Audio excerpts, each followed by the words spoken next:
Hi folks, welcome back to the channel. Thank you very much for joining me once again.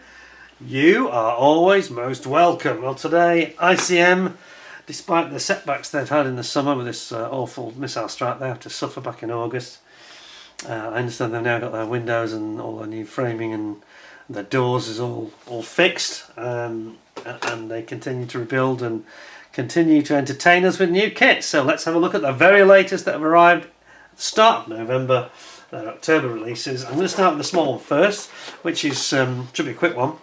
It's the Blackhawk down. Remember we had the Blackhawk down, Blackhawk crew. Now this is something that several people moaned and said, oh, we need a crew for Blackhawk down dioramas. Well, here you have it, just what you've been wanting.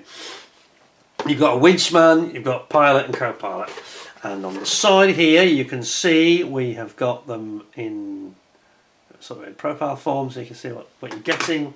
It's a nice cheap kit as well, this. I think you can get this for well under about £14 or thereabouts. 12 to £14 I'm suspecting would be a typical price in the UK. 32 parts to assemble, so let's have a quickie review on this one and see what we have in the box. Sadly, ICM were not at Telford Scale Model World this year. Very understandably so, given what's been going on, unfortunately for them.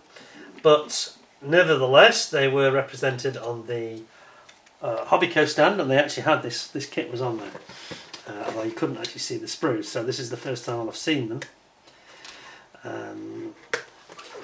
Yeah, I did feel Hobbyco could have done a bit more with ICM than they did. I think it was the Hamden was a bit out of reach and hard to see. Yeah, perhaps Hobbyco, perhaps they didn't get them until late or something. I'm not sure. Let's have a look then. He says, cut them all? Yes, yes, yes. Yes. This is going to be a challenge where the gloves become critical, guys. Wow. Figure destroyer this is going to be. Oh, we're in. We're in. Okay, so I'm expecting just a single sprue, of which indeed there is. In fact, I'm saying £12, you might get it for around a tenner. This is going to be pocket money, literally. So, here we go. Not much to tell you because there's only 3 figures, but 3 very important ones nonetheless. So you've got your winchman here giving the thumbs up, and then you've got your pilot and your co-pilot. Pilot first, and then the co-pilot second. They've got their multicam, typical camo that they're using. Basically, this is, don't forget, this is a helicopter used in Ukraine itself. In fact, there was a video I saw just a couple of days ago which showed them in action, dropping off special forces, so that was quite impressive. It says here you need all the colours that are needed, and then we'll just get straight into having a look at the sprue on it. Let's see what we got. So, single sprue, one bag, one sprue. Take it along.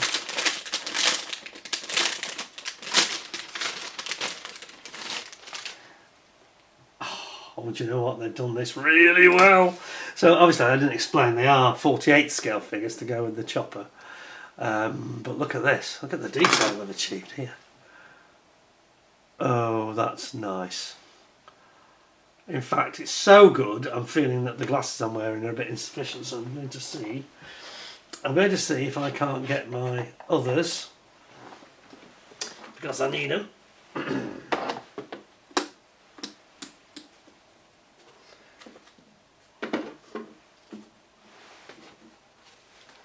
Just 1 second. Get my big glasses on, and we can have a proper look, see what we've got. Now this is completely new tool, remember, and they are beautifully detailed. They've got a guy here with a flat jacket on, the guy that's at the door.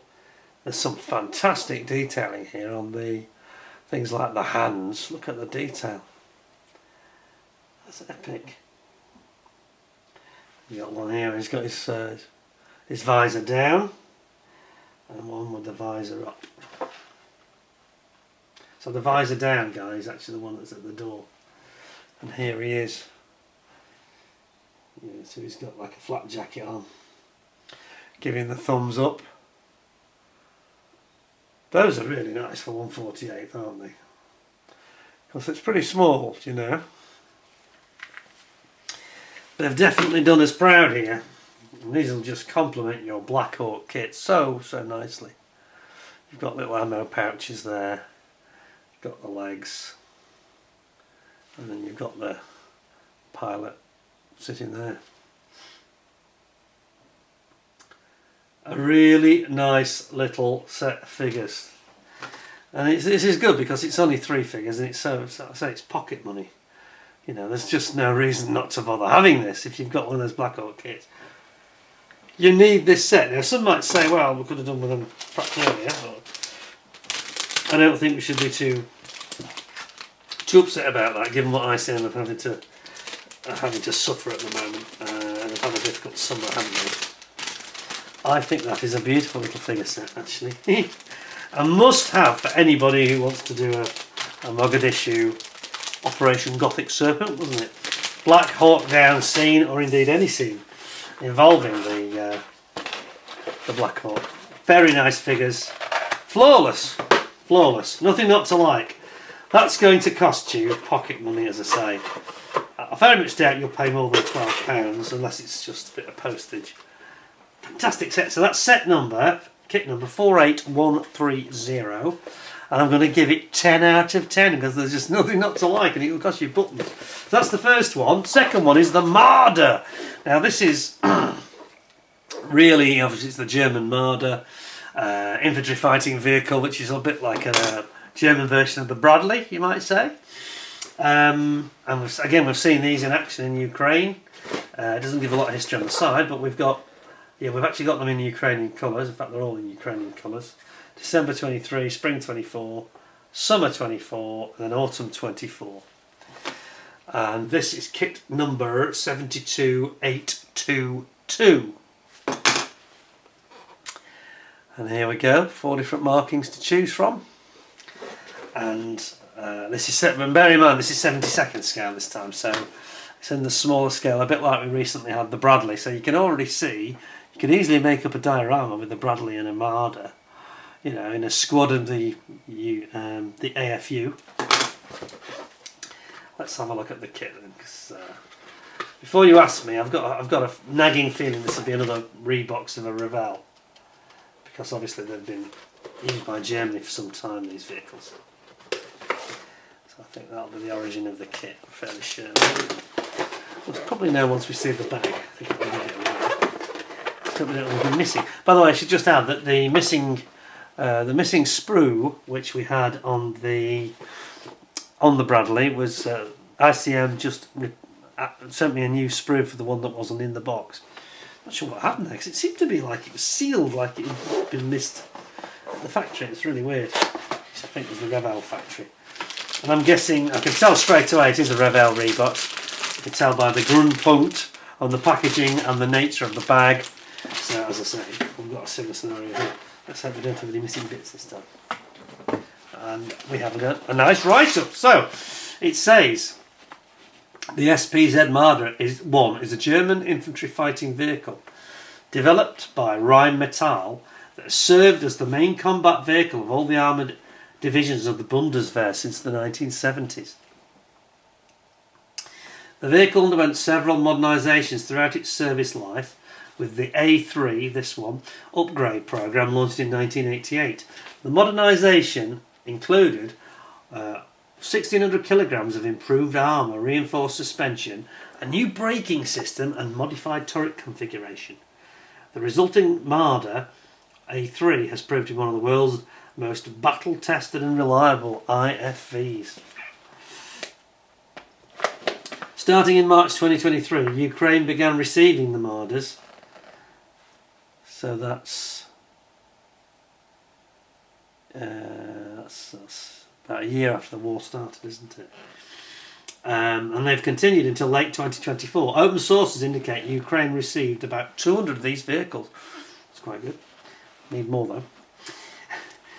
Primarily allocated to the air assault forces of the AFU, where they have demonstrated their effectiveness as well protected and reliable infantry fighting vehicles.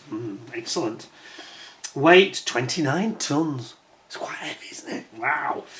Length 6.8 metres, width 3.2 metres, Height 3 metres. Engine is a diesel MB 833 with 600 horsepower. Maximum speed 75k, that's 50 mile an hour, isn't it? 520 mile range, wow. And it's got a 20mm automatic cannon and a 7.62mm machine gun and a Milan anti-tank guided missile optional, it says in brackets. Excellent. Right then, whoa, okay.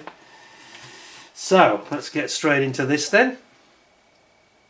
We have here our decals, not too many of them obviously. We've got a nice Ukrainian flag there, which is cool. It's nice to see, isn't it? And the rest is just your usual sort of armoured vehicle. Oh, it's got like a Jolly Roger. Oh, it's there. Actually, I'm not looking close enough. Just above my thumb is like the Jolly Roger skull. Do you see that? Quite cool. A fighting Jolly Roger type thing.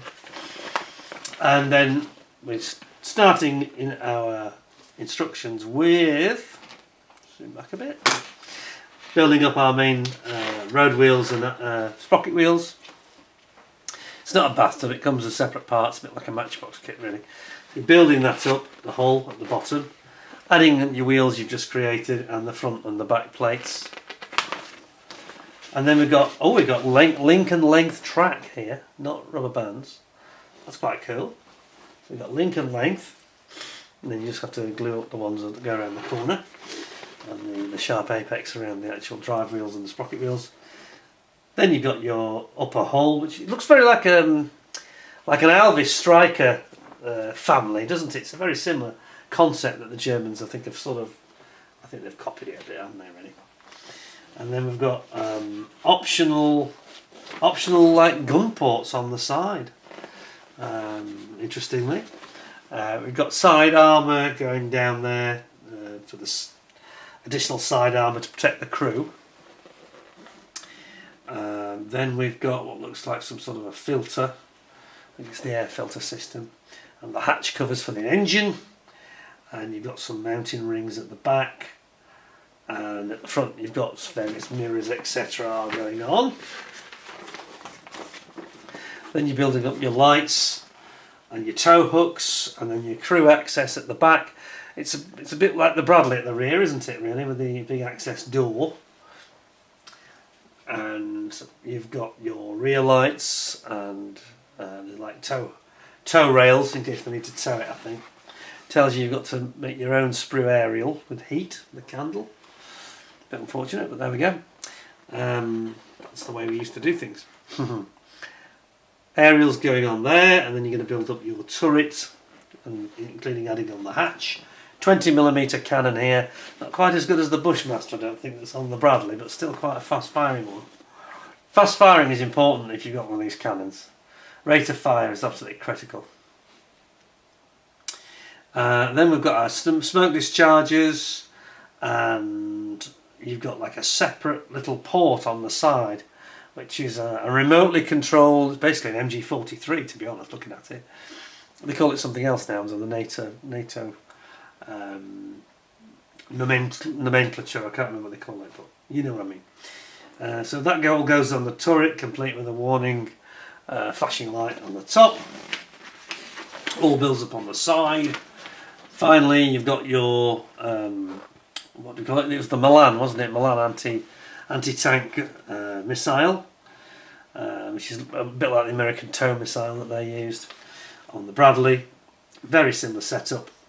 And there you have it. And then you just add on at the end your towing cables, and you've got some tarpaulins for covering up the vehicle. And that's your job done, really, once you put your turret in there. Then we've got some markings here for the Airborne Assault Troops 2023.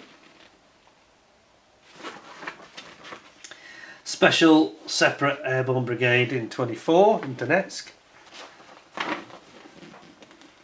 Over here we've got the southeastern region of Ukraine Airborne Assault Troops, and that's Summer 24.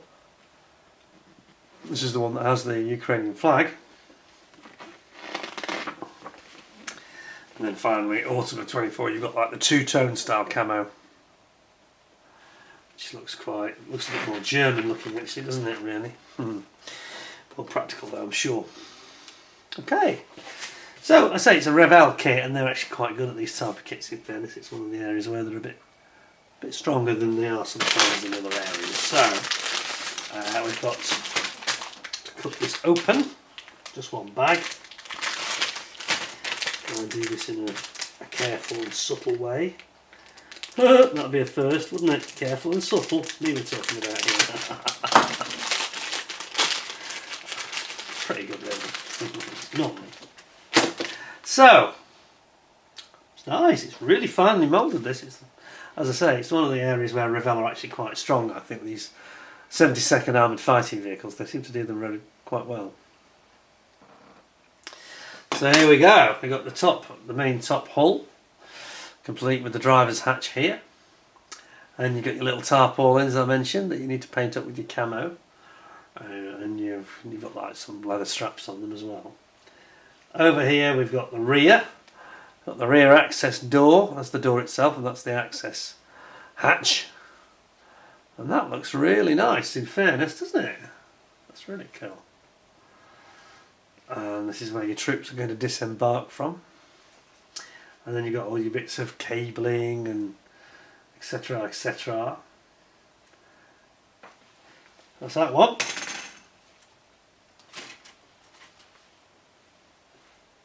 Then we have our additional side plating. Well, this is the plating that covers over the top of the tracks, track armour protection. And then we have got all sorts of little goodies, including our gun, 20mm cannon just above my thumb there. It does look a bit weedy, I've got to say. Then over here you've got this MG43 I mentioned.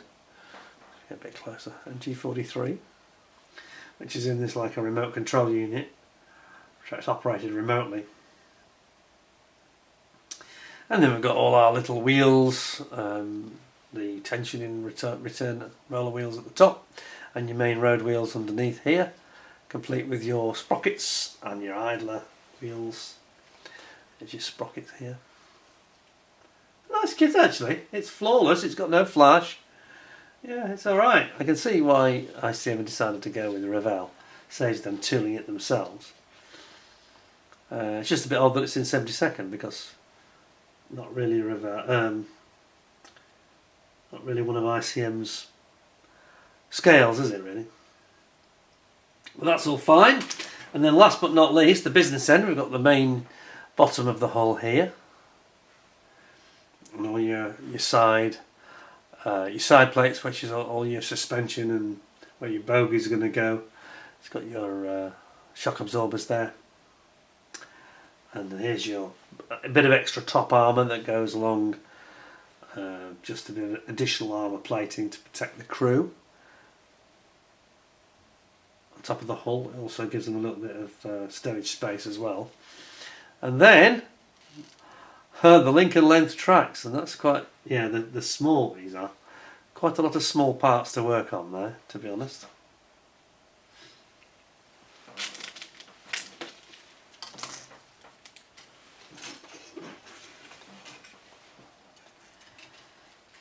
That's it. That's actually a nice little kit. It's a bit like the Bradley, but without the missing piece. So it got replaced. ICM fixed it, so there's nothing wrong with the Bradley either in the end. Just a fluke, I think. A strange one. I think that's actually exceptional little kit. I mean, this is probably £20 or less, this model. So it's not much of your money at all. I think it might get quite a good rating, and the fact that it's got the Lincoln length track as well, it's going to make it look the business, really. So I mean, you know, rubber bands or whatever. That is quite a peach of a kit. So a couple of kits there from ICM that have been small, but perfectly formed. Is there anything we don't like about it? My only criticism, and it's not unique to this, we could do with some figures. A couple of figures wouldn't have gone amiss in 72nd scale, just to bring it to life a little bit, you know. Whether I can actually mark it down for that though, I don't know really. Might seem a bit on the harsh side. I'm going to give it 10 out of 10 because it's really, you know, there's nothing not to like. It looks a straightforward build. Perhaps a little bit on the fiddly side just because it's small, but that's not a negative really as such. 10 out of 10, well done ICM, stroke Revell. So there we go, two really nice, both got 10 out of 10 now. I haven't done that for a while, two kits getting 10 out of 10 the same day, at the same sitting. Remarkable, but they're both just, there's no reason not to give them maximum marks. They're both perfect, you know, there's no flash or anything, nothing nasty. Superb kits. Well done ICM, hope you enjoyed that and thought it was interesting. Please tune in soon, we've got more coming from ICM and elsewhere, and I will be back with you in the very near future. Don't forget to give us a like, give us a nice thumbs up. Very important that you give us a like, so we only get about a quarter of the number of people who watch the video who actually give a like, and I'd like to get that ratio up a bit, please. And don't forget to subscribe if you haven't already. And until next time, thanks very much for watching. Take care of yourselves. Thanks a lot. Until next time, bye for now.